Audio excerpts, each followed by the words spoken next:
ठीक है। See these are the basic. मैंने बोला e raised to the power of j theta, we are only familiar with this one, e raised to the power of plus minus of j theta, ऐसा लिखा हुआ। तो what's the magnitude of this one? What is this? Unity? Yes, sir. है ना?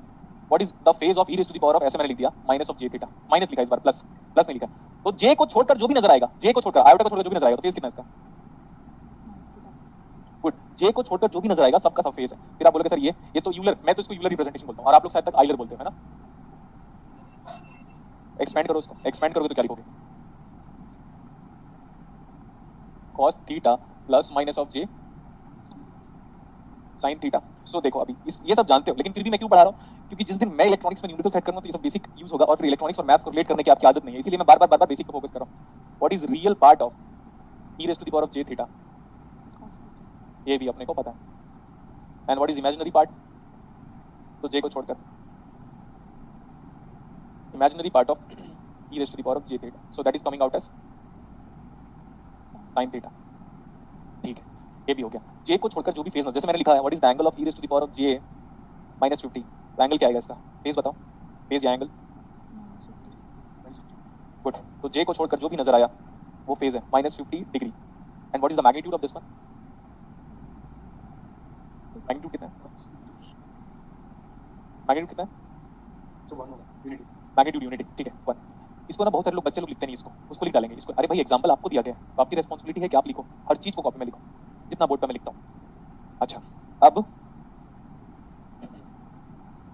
मैं बोला we are going to talk about, देखो क्या लिखा हुआ है, फेजर रिप्रेजेंटेशन। ये ना फेजर रिप्रेजेंटेशन आप चाहो तो मैथ्स में भी अप्लाई कर सकते हो, लेकिन आपको क्रिएटिव होना पड़ेगा थोड़ा सा। फिर आप बोलोगे सर कैसे? मैंने बोला मेरे पास एक वोल्टेज है, सब हम जानते हैं, जिसमें ये है Vm cos omega t plus we are having some phase as pi, pi ले लेते हैं, नहीं पाई नहीं, थीटा, थीटा ले लेते हैं। क्लियर है ना? Vm एम्पलीट्यूड है, ओमेगा t आर्गुमेंट है, और थीटा हमारा फेज है। ठीक है, देखो मैं क्या कर रहा हूँ, देखता हूँ मैं कितना मैं डिराइव कर सकता हूँ, कितना मैं डिराइव कर सकता हूँ उसको बात करता हूँ मैं। तो ये हो जाएगा real part of e to the power of, बताओ j, पूरा पूरा लिखना पड़ेगा ना? ठीक है, ऐसा लिखा और ऐसे करके ब्रैकेट क्लोज कर दिया। अब क्या करें इसको? फिर उसको तो लिखेंगे तो मतलब ही नहीं है। ठीक है, उसको थोड़ा स्प्लिट तो कर सकते हैं, मैं भी नहीं जानता, लाइक थोड़ा पता है मेरे को कि what kind of steps I need to apply, but फिर भी ऐसा रटा तो नहीं हूं मैं। तो ये हो जाएगा e raised to the power of j omega t dot, इसको Vm को अंदर डाल सकते हैं क्या हम? बिल्कुल सर। क्योंकि वो तो रियल पार्ट है, तो फर्क तो पड़ने वाला नहीं, तो Vm अंदर डाल सकते हैं। अब ये हो जाएगा e raised to the power of j theta, सही है? याद करो ना, तो सिंपल है, तो कुछ थोड़ी ना इसमें। यस। अब उसके बाद देखो ये वेक्टर क्वांटिटी बन रहा है, ये वेक्टर क्वांटिटी नहीं है क्योंकि Vm में, क्योंकि मैग्नीट्यूड है इसका और फेज भी है, और फेज क्या है इसका? Omega t argument. हाँ, तो ये जो है ना, ये वेक्टर क्वांटिटी बन रहा है, दिस कैपिटल V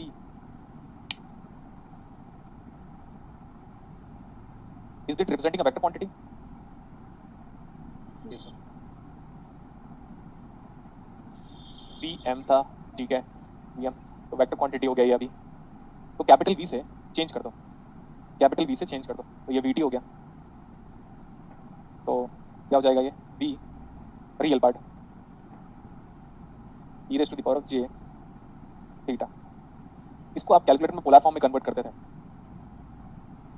अच्छा, ये मैग्नीट्यूड Vm है, तो यहाँ से भी अगर मैं मैग्नीट्यूड निकालूं तो V का मैग्नीट्यूड कितना है? V का मैग्नीट्यूड कितना है? Vm। अब बस आप अपना बेसिक याद करना और ये बताना कि सर हम ऐसे लिख सकते हैं, आप एग्री करोगे तो लिखेंगे हम, नहीं तो फिर हमको बताना पड़ेगा आपको। ये इसको क्या लिख सकते हो? रिजल्टेंट, जैसे आप फोर्स का रिजल्टेंट निकालते थे, तो मैं इसको ऐसे लिख सकता हूँ, V angle theta. Yes sir. Basic याद करना, बेसिक बेसिक, अब बेसिक याद नहीं करोगे तो मैं क्या करूँगा? तो ये तो इसका V का मैग्नीट्यूड किसके बराबर है? कितना आ गया? Vm angle theta. मतलब देखो फेजर रिप्रेजेंटेशन में फ्रीक्वेंसी डिपेंडेंसी टर्म को ही हटा दिया मैंने, और फ्रीक्वेंसी को ही सॉल्व कर रहे थे हम, और फ्रीक्वेंसी को ही हटा दिया, और यही क्रिएटिव पार्ट है। एक बंदा था, उसका नाम भूल गया, दुनिया में फर्स्ट टाइम पे उसने क्या किया पता? इलेक्ट्रोमैग्नेटिक वेव की फ्रीक्वेंसी को हटा के फेजर में रिप्रेजेंट कर दिया। और IEEE स्टैंडर्ड, जिसको हम पहले IEEE जो बोलते हैं ना, उसको पहले हम लोग बोलते थे American institute of electrical engineers. IEEE जिसको आज आप बोलते हो उसको बोलते थे American institute of electrical engineer. वहां पे ये चीजें सबसे पहली बार की गई थी। बोले था यार फ्रीक्वेंसी, एक काम कर तू फ्रीक्वेंसी को हटाई दे, इसको बोलते हैं। तो फेजर रिप्रेजेंटेशन क्या है? एक साइन और कॉस को फेजर में जब रिप्रेजेंट करते हो तो frequency dependency term is being remove, नहीं, yes of Yes, course sir. देखो फ्रीक्वेंसी डिपेंडेंसी का अब ये डेरिवेशन के पीछे आंख बंद करके मत पड़ जाना मैंने मेरे को तो नहीं पता था ना कि मैं कर दूंगा करके मैं बोला चलो मतलब जस्ट ट्राई मारते हैं इसलिए देखो मैं अपना डेरिवेशन को स्ट्रॉन्ग करने के लिए आपको वो सारा बेसिक पढ़ा दिया देखो ऐसा नहीं कि मुझे नहीं आता था derivation I know but what's the use of derivation मैंने बोला मैं डेरिवेशन पढ़ाऊंगा बेटा लेकिन आपको कोऑपरेट करना पड़ेगा मेरे साथ सो गुड वन डेरिवेशन तो सर इसका एडवांटेज क्या इसका एडवांटेज ये है ध्यान से देखो सो मेरे पास एक वोल्ट है cos 100 pi t plus 30 degree तो मैं जब चाहूं जहां चाहूं समझे क्या बोला जब चाहूँ जहाँ चाहूँ जब चाहूं जहां चाहूं मैं अपने मर्जी से इसको ऐसा लिख दूंगा और आप कभी भी कोई कमेंट नहीं अराइज कर पाओगे जब चाहूं जहां चाहूं मेरी मर्जी समझा यस सर हाँ तू समझा ना बोला हाँ यस तेरा फेरी जब चाहूं जहां चाहूं मैं ऐसे कर सकता हूं सर अगर साइन हुआ तो साइन और कॉस में जो 90 डिग्री का फेज डिफरेंस होता है मैंने बोला ये लो ऐसे 30 sine of 100 pi t plus 45 तो आंख बंद करके ये मत लिख लेना कि सर ये कितना आएगा आंख बंद करके नहीं लिखना पहले समझो कि सर ये वोल्टेज है साइन वाला तो 30 तो सेम रहेगा एंगल क्या होगा 45 लेकिन जब भी साइन आएगा तो माइनस 90 करना पड़ेगा आप कुछ भी कर लो क्योंकि साइन और कॉस में कितने का फेज डिफरेंस है ये अब इसका डेरिवेशन नहीं बता रहा हूँ मैं तो मैं जब चाहूँ जहां चाहूँ ऐसे कर सकता हूँ और ऐसे कर सकता हूँ साइन होगा तो माइनस 90 डिग्री करना पड़ेगा और ये इसका फेजर रिप्रेजेंटेशन है तो साइन और कॉस को जब फेजर रिप्रेजेंटेशन में करते हो तो frequency dependency term is frequency dependency term is dropped मतलब निकाल दिया जाता है तो free in case of phasor representation frequency dependency term is dropped अब सुनो ये सर आप क्यों पढ़ाए v1 कितना 20 cos of 100 pi t plus 30 v2 कितना 30 sin of 100 pi t plus अभी सुनो और vt is equal to v1 t plus v2 t v1 कितना था 20 yes sir 20 cos cos 100 pi t plus 30 plus 30 degree what is v2 30 sin 100 pi t plus 45 100 pi t plus 45 degree 45 अगर आप इसको normal method से जाते हो अगर आप अपने मैथ के मेथड से जानते हो तो आपको टाइम लग जाएगा बट अगर आप इलेक्ट्रॉनिक्स के मेथड से अब जान जाओगे तो यह आ जाएगा 20 एंगल 30 पोलर फॉर्म प्लस यह आ जाएगा 30 एंगल 45 माइनस 90 कितना है -45 माइनस 45 इसको ऐसे कन्वर्ट करो क्योंकि आप जानते हो ऐसे फॉर्मेट में हम कभी ऐड नहीं कर पाते डिवाइड कर पाते हैं पोलर फॉर्म में मल्टीप्लाई नहीं कर पाते हैं इसको मैं करूंगा ऐसे a प्लस माइनस जो भी है a plus minus i b और ये हो जाएगा c plus minus i d जो भी आएगा वो आंसर आ जाएगा क्लियर इतना यस सर दिस अब बताओ अगर कोई स्टूडेंट डायरेक्टली स्टार्टिंग से फोकस नहीं कर पाता और मैं एग्जाम पे देता ये दोनों वोल्टेज को ऐड कर लो हो गया फिर आपका काम खत्म इसीलिए दीज आर द बेसिक्स अब समझ में आया अच्छा लगा yes sir these are the basics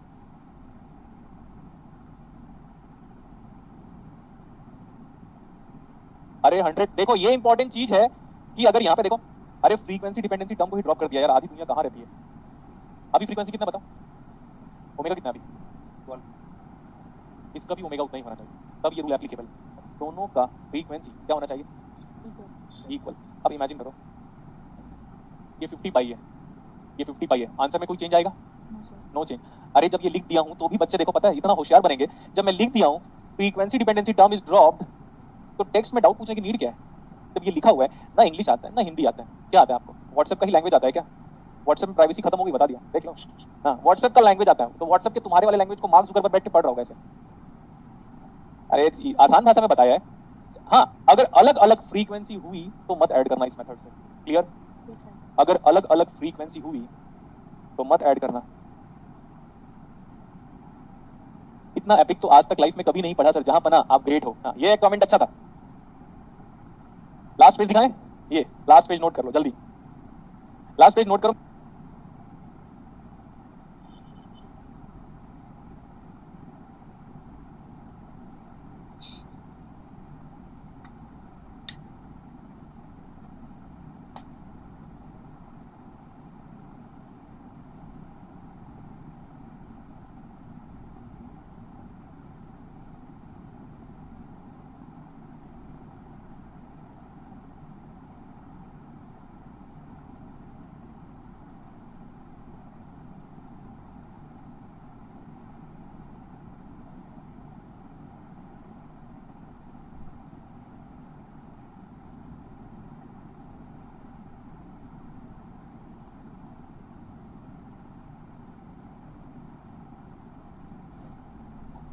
note किया क्या आप लोगों ने?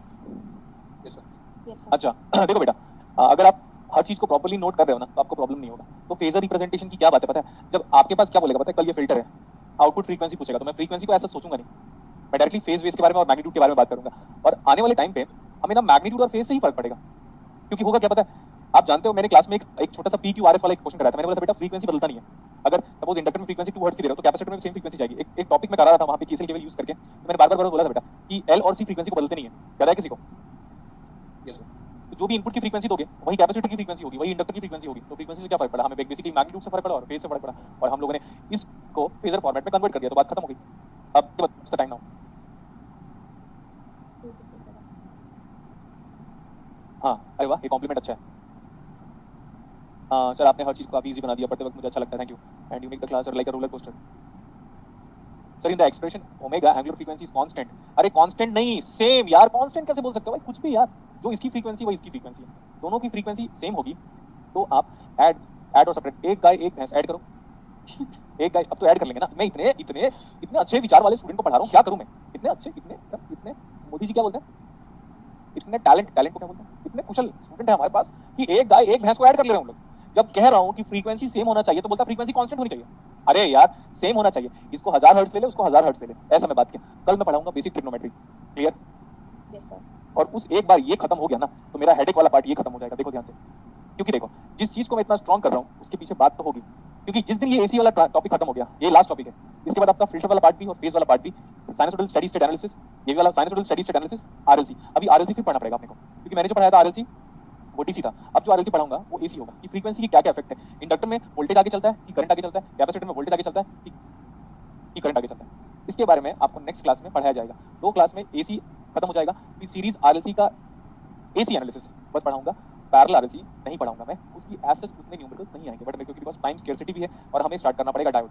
अब सुन लो जितने लोग हैं, जब डायोड चलेगा तो मैं इलेक्ट्रॉन क्या होता है, होल क्या होता है, ड्रिफ्ट क्या होता है, डिफ्यूजन क्या होता है, फर्मी एनर्जी क्या होता है, एनर्जी बैंड डायग्राम क्या होता है, ये सब नहीं पढ़ाऊंगा, मेरे को डायोड पढ़ाना है बेसिकली। तो बेटर ये है कि वो सब चीज़ें आप पढ़ लो। जब मैं बोलूंगा कि बेटा देखो इलेक्ट्रॉन्स इलेक्ट्रिक फील्ड के ऑपोजिट डायरेक्शन पे मूव कर रहे हैं तो आपको समझ में आ जाना चाहिए, और holes towards the direction of electric field travel कर रहा है। पॉजिटिव इमोबाइल आयन कैसे जनरेट हुआ, नेगेटिव इमोबाइल आयन कैसे जनरेट हुआ, ट्राई करना कि ये सब एक बार खुद से पढ़ लो। मैं पढ़ाऊंगा मोबिलिटी के बारे में थोड़ा बहुत, अगर मेरे को लगता है कि हाँ हमारे पास टाइम है, नहीं तो फिर इसको पढ़ाऊंगा, तो फिर आगे हम नहीं जा पाएंगे। तो बेटर ये है हम डायोड को वहां से स्टार्ट करें जहां से हमें एग्जाम्स में पूछा जाता है।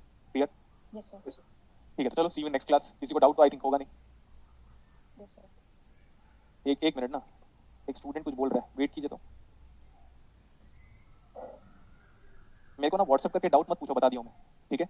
आपके लिए मैं फ्री रहता हूँ क्या?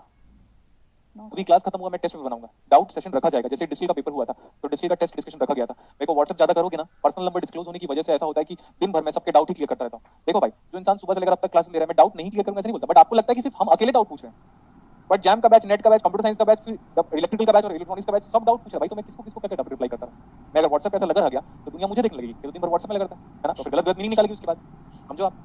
तो मतलब पर्सनली डाउट पूछ रहे हो, डाउट सेशन रखा जाएगा। और एक और चीज है, इधर उधर का मत सॉल्व करो, आपको कॉपी पढ़ना है, बुक पढ़ना है, असाइनमेंट सॉल्व करना है, प्रीवियस पेपर करना है। किसी बंदे ने आपको न्यूमेरिकल दिया था, वो आपको नहीं दिया था, क्योंकि आप कैलेंडर में पढ़ रहे हो, तो कैलेंडर पे इलेक्ट्रॉनिक्स क्वेश्चन से पढ़ा रहे, तो बेसिकली मुझे दिया था उसने, ठीक है?